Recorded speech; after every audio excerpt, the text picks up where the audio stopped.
அல்ஹம்துலில்லாஹி ரப்பில் ஆலமீன். கண்ணியத்திற்குரிய சகோதரர்களே, பாக்கியமான பத்ர் சஹாபாக்களுடைய நினைவு கூறக்கூடிய இரவிலே வல்ல அல்லாஹ் நம்மை இங்கே அமர்த்தியிருக்கிறான்.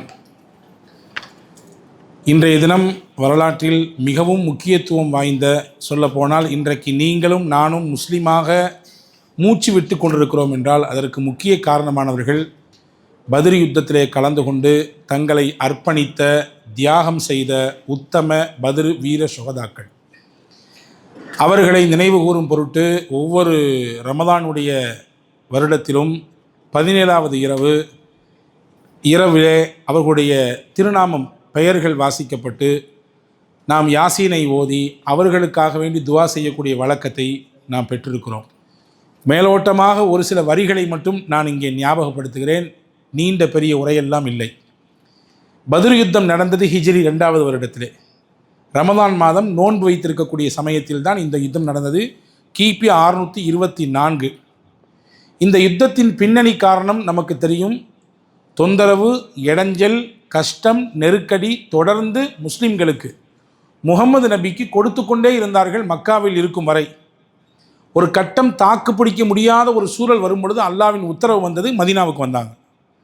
மதீனாவுக்கு வந்த பின்னாடி இந்த நெருக்கடியும் துன்பமும் தொந்தரவும் நின்னுச்சா அப்படின்னா நிற்கலை, தொடர்ந்தது, மீண்டும் தொடர்ந்தது.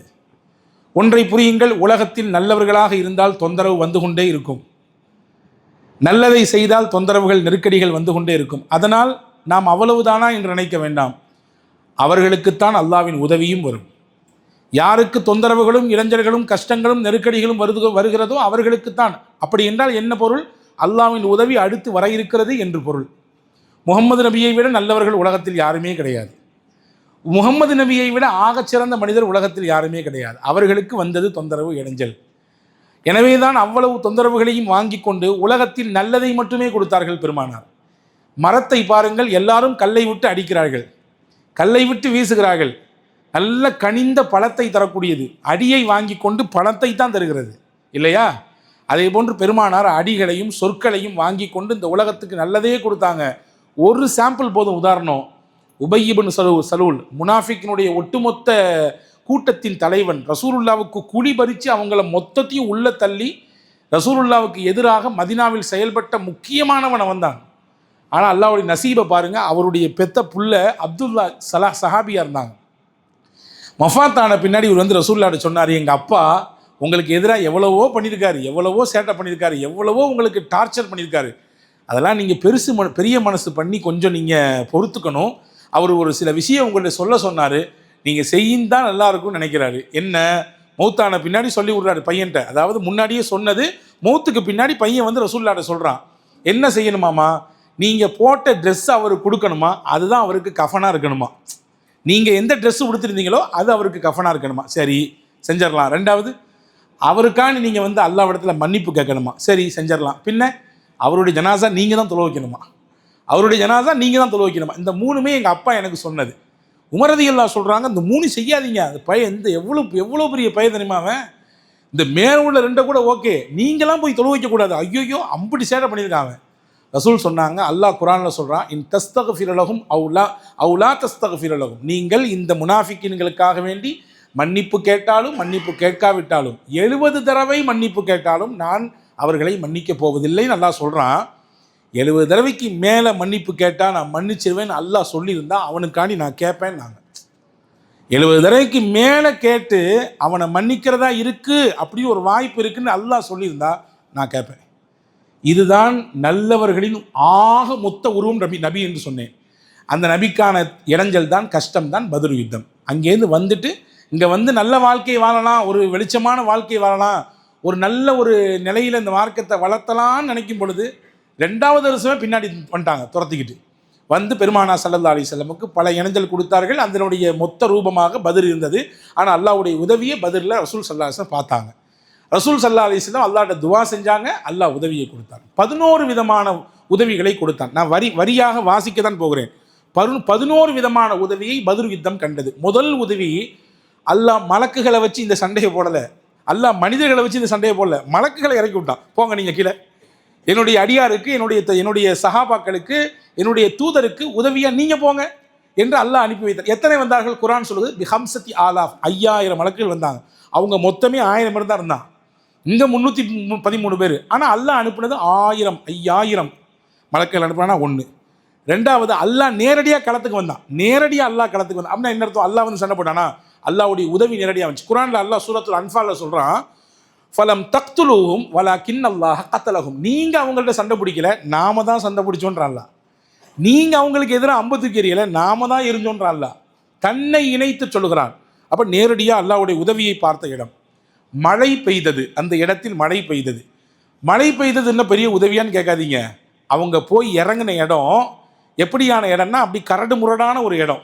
அங்கே ஒரு மஷோரா சொன்னார் ஒரு சஹாபி, ஹுபாப் என்று சொல்லக்கூடிய ஒரு சஹாபி சொன்னார். போனவொன்னு ரசூலுல்லாஹ் ஒரு இடத்துல இருந்தாங்க. நபிகிட்ட கேட்டாங்க, இந்த இடத்துல தான் நிற்கணுமா அல்லது உங்களுடைய சாய்ஸா அல்லது அல்லாஹ்வுடைய வஹியான்னு கேட்டாங்க. இந்த இடத்துல நிற்கிறது எதிரிகளை எங்கிருந்தா அட்டாக் பண்ணணுங்கிறது உங்களுடைய சாய்ஸா அல்லாஹ்வுடைய உத்தரவான்னு கேட்டாங்க. இல்லை என்னுடைய, நான் தான் இதை தேர்வு செஞ்சுருக்கேன். அப்படின்னா இங்கே வேண்டாம் நபியே, அந்த இருக்கு பாருங்க அந்த இடம், அங்கே போயிடலாம். அது கொஞ்சம் நல்ல இடமா தெரியுது. மட்டுமல்ல, ஏதாவது மழை கீழே பெஞ்சா கூட இந்த இடம் சகதியாயிரும், சேரமாயிரும், அங்கே நல்லா சூப்பராக இருக்கும்னாங்க. அதே மாதிரி போனாங்க பாருங்க, அன்னைக்கு ராத்திரி மழை பெஞ்சுது. இந்த இடத்த வந்து எதிரிகள் பிடிச்சிக்கிட்டாங்க. அந்த இடத்துல நிற்க கூட முடியல, சேரும் சகதியமாக இருந்துச்சு.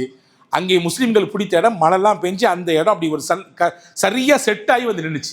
அப்போ இறைவனுடைய உதவி மழையாக கிடைத்தது. மூணாவது. நாலாவது, அல்லாஹ் இந்த முஸ்லீம்களுக்கு எதிரிகளின் எண்ணிக்கையை குறைச்சி காமிச்சான். அவங்க 1000 பேர் தான். அல்லாஹ் குர்ஆன்ல சொல்றான், இது யுரீக்குமூஹும் இதில் தகைத்தும் ஃபி அயுனிக்கும் கலீலா. உங்க கண்ணில் பார்வையில் அவங்களுடைய கூட்டத்தை கம்மியாக நம்ம காமிச்சோம். ஏன்? ரொம்ப கம்மியான பேர் தான் இருக்காங்க, ரொம்ப பயப்படாதீங்க, அடிச்சு தம்சம் பண்ணிடலாம் அப்படின்ற எண்ணத்தை உள்ளத்தில் ஏற்படுத்த அல்லாஹ் குறைவாக காமிச்சான். இதுக்கு ஆப்போசிட்டில் அவங்களுடைய பார்வையில் முஸ்லீம்களை எப்படி காமிச்சான்? அல்லாஹ் கூட காமிச்சான், அதிகமாக காமிச்சான். 300 பேர் சொச்சை இருந்தாலும் அவங்க பார்வையில் எப்படி தெரிஞ்சா இவ்வளோ பேர் நம்ம எப்படி தாக்கு பிடிக்க போகிறோன்ற ஒரு எண்ணத்தை கூடுதலாக அல்லாஹ் காமித்து கொடுத்தான். அதே மாதிரி அவங்களுடைய உள்ளத்திலே, ஏழாவதாக அவர்களுடைய உள்ளத்திலே ருஅபு என்கின்ற பயத்தை போட்டுட்டான். யாருடைய உள்ளத்தில்? எதிரிட்ட. அவ்வளோ ஆயுதங்கள் இருக்குது, எண்ணிக்கை அதிகமாக இருக்குது, பலம் இருக்குது, ஆனாலும் கூட இவங்களை ஜெயிப்பமா மாட்டாமான்னு சந்தேகம் வந்து போச்சு. ஒரு விஷயத்தில் சந்தேகம் வந்துருச்சு, தடுமாற்றம் வந்துருச்சுன்னா அது கதை க்ளோஸ் தான், கந்தல் தான், இல்லையா? அதே மாதிரி மலக்குகளை இறக்கி விட்டு அல்லாஹ் நேரடியாக தன்னுடைய மலக்குகளை சண்டை போட வச்சான். சஹாபாக்கள் சொல்கிறாங்க, நான் ஒருத்தர் பின்னாடியே துரத்திக்கிட்டு ஓடுவேன், ஆனால் பார்த்தா எனக்கு முன்னாடி யாரோ போய் ஒருத்தர் அவரை வந்து க்ளோஸ் பண்ணியிருப்பாரு.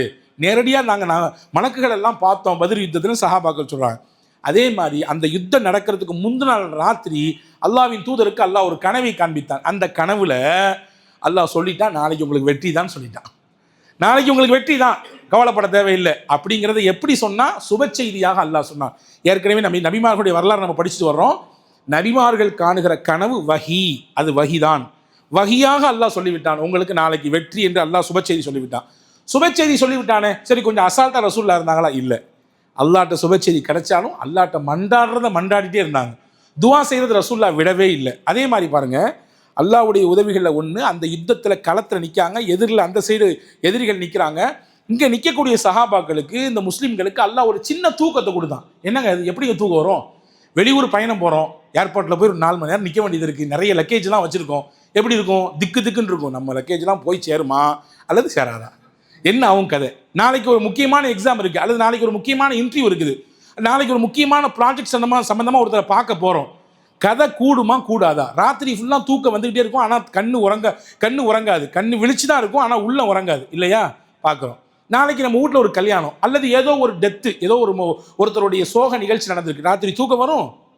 இங்கே பாருங்க, போர்க்களத்தில் வந்து நிற்கிறாங்க, எதிர்த்தாப்புல ஆயுதங்களோடு எதிரிகள் நிற்கிறாங்க, இவங்க எல்லாம் அப்படி தூங்கி விழுகிறாங்க. சஹாபாக்கள் வரலாற்றில் வருது, அப்படி நின்றுக்கிட்டே அப்படி தூங்கினாங்க, தலையெல்லாம் அப்படி சாஞ்சுது, வைத்திருந்த அந்த ஆயுதங்கள் எல்லாம் கொஞ்சம் அப்படியே ஆடிச்சு. எதிரிகள் பார்த்தா, என்னடா இங்கே தூங்கிட்டு இருக்காங்க, நம்ம கூட நிற்கிறான், எதிர்த்தாப்புல வந்து நிற்கிறான், இப்படி தூக்கம் வந்திருக்க அப்படின்னு பார்த்து, அப்படி என்றால் இவர்கள் யார், எப்படி நம்மளை இவங்களை சமாளிக்க போகிறோன்ற கூடுதலான ஒரு பயம் அவர்களுக்கு ஏற்பட்டது.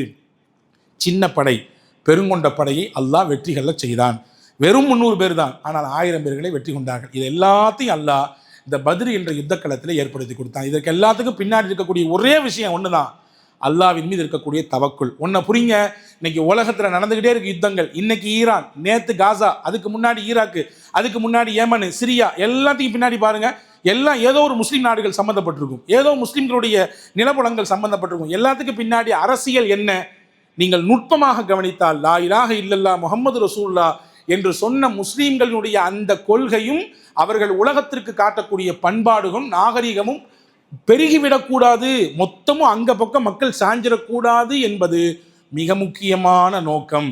எனவே தான் அல் குர்ஆன் அல்லாஹ் சொல்றான், யுரீதூன லியுத்ஃபிஊ நூரல்லாஹ், அல்லாஹ்வுடைய மார்க்க ஒளிய வாயால ஊதி அணைக்க பார்க்குறாங்க.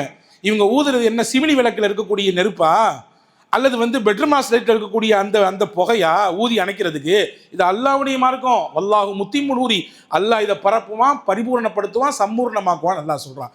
அதை தான் பத்ர் யுத்தத்தில் அல்லாஹ் நேரடியாக காமித்தான். இன்றைய காலகட்டத்தில் பத்ர் யுத்தத்தின் இந்த நாளின் வழியாக அல்லாஹ்விடத்தில் நாம் எதிர்பார்க்க வேண்டியது அல்லாஹ்வுடைய பேருதவியை.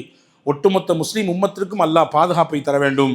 இந்த புனிதமான பத்ர் நாளினுடைய பரக்கத்தினாலே, சஹாபாக்களுடைய உயர்தரமான பரக்கத்தினாலே அல்லாஹ் எல்லா மக்களுக்கும் விடிவை தர வேண்டும், அமைதியை உலகத்திற்கு தர வேண்டும்.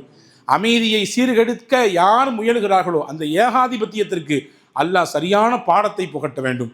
அநியாயமாக அக்கிரமமாக ஆட்சி செய்ய, அதிகாரம் செய்ய துடித்து கொண்டிருக்கிற, உலக நாடுகளை அடிமையாக்க அதில் இன்பம் கண்டு கொண்டிருக்கக்கூடிய அந்த ஏகாதிபத்தியத்துக்கு அல்லாஹ் இதிலேயே அல்லாஹ் ஒரு முடிவை கட்ட வேண்டும் என்று அல்லாஹ்விடத்திலே துவா செய்ய நாம் கடமைப்பட்டிருக்கோம். அல்லாஹ் தௌஃபீக் செய்வானாக.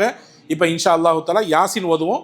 யாசின் ஓதி முடிச்சுட்டு இன்ஷா அல்லாஹ் பத்ர் சஹாபாக்களுடைய பெயர்களை இன்ஷா அல்லாஹ் வாசித்து துவா செஞ்சுக்கலாம் இன்ஷா.